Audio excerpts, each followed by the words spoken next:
They're getting it all they got, boss. They're hard workers. Okay, and we just cut that and put it into place.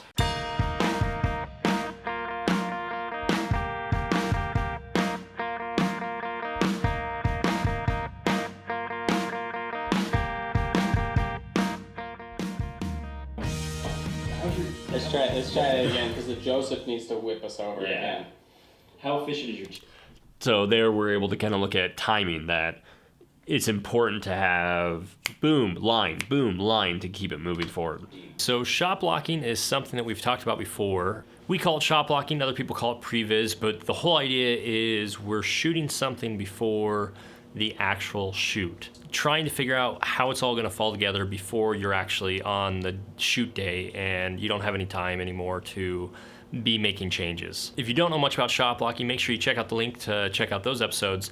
But in this one, we're gonna kind of focus more on the editing side. What are some of those things that we're discovering as we're going through the editing, and how does that affect what we change in the secondary shot blocking, what we call the refined shot blocking, and even how does that affect what we end up doing in the final product. For me as a director, it's a great tool for discovering how the timing's working, even sets, seeing what are we gonna need on set to be able to make this scene work together. Just a whole plethora of things that really come together because of the shot blocking.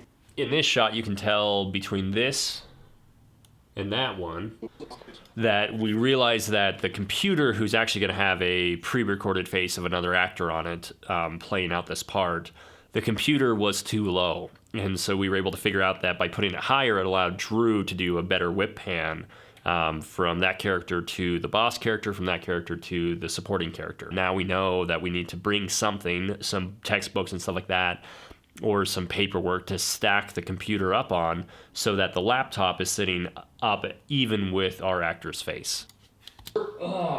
We can't spare any more people. How efficient is your team, Joseph?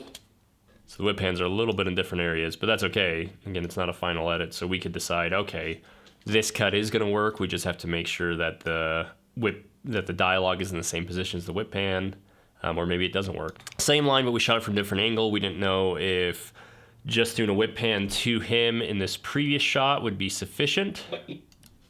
Joseph? I don't know. They're getting it all they got, boss.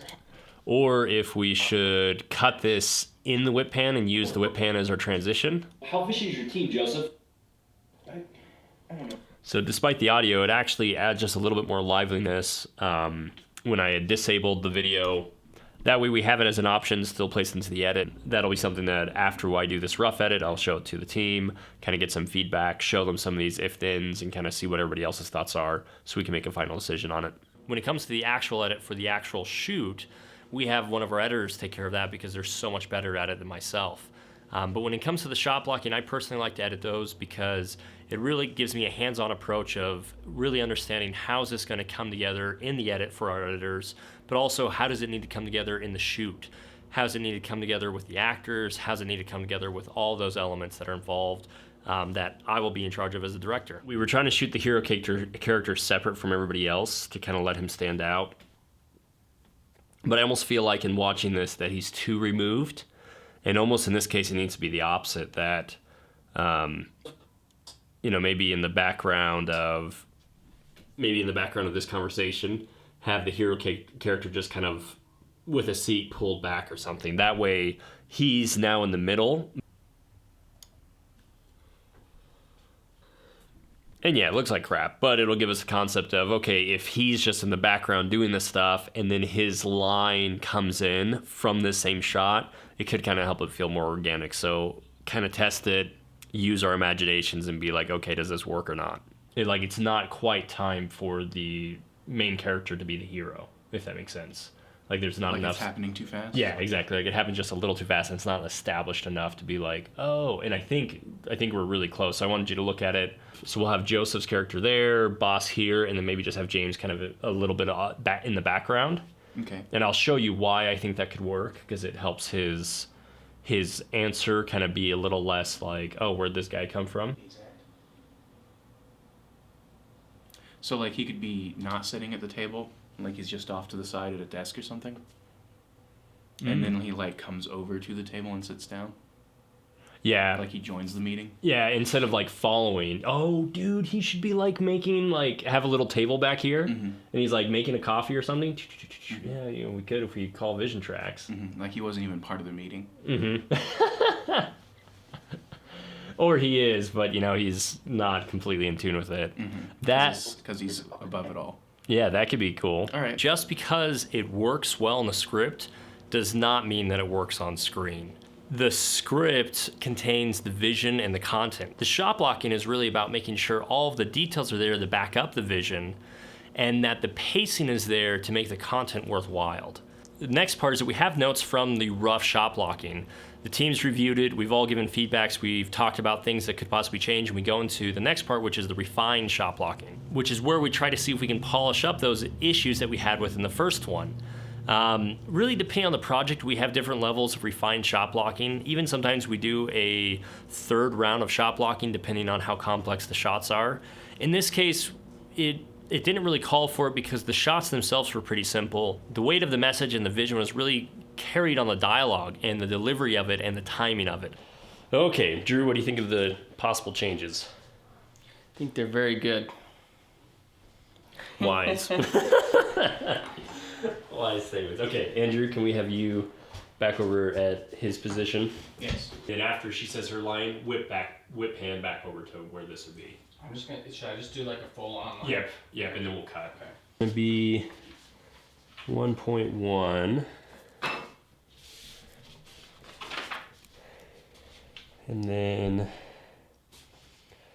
we whip pan back to the computer. Susan's, that's all 1.2 then. Yep. Let's see what that looks. So I guess the question is, he's kind of not 100% in the meeting because everything's fine on his side. He just was required to be He here. doesn't need to be here for the disciplinary. So what if we did that? So we whip pan over here, and then we have Joseph again walk into frame to grab like some donuts or something. So he's getting this coffee over here, and then he gets his donuts over there. See, Joseph, we can't just be trying. I mean, look at James. His projects are spotless. Well, to be fair, boss, I had help from Vision Trax. On all of our projects, the shot blocking really helps define key moments. For this project, it really was about the pacing. Pacing was everything for this commercial because there wasn't really room for music in the beginning, and it had to all come together through dialogue that was fast-paced but still intelligible. Now the project's done, we've sent it off to the client. We were able to finish the shoot 2 hours earlier than what was scheduled because of the shot blocking, because everybody on our team knew how it was all gonna flow together, because we were able to communicate very well with the actors about what was needed, because we knew what was needed because we've already shot it twice. We had one pretty decent mistake that did find its way into the edit. We didn't quite catch it on set, but the person had delivered the line just a little bit different, and there were two shots that were supposed to be cut together, and it made it really hard for them to cut together because the lines were different. But hey, it happens. That's part of the game, but the goal was to try to reduce as many mistakes as possible. It's a game changer for me as a director, and it's been a game changer for us as a team. So shot blocking, man, I love it. But he's going to have a mouthful of crunchy donuts. He's going to be like, what, if I may? It's like, boss is a mate, go ahead. Did you see the bad lip reading for the Zuckerberg trials?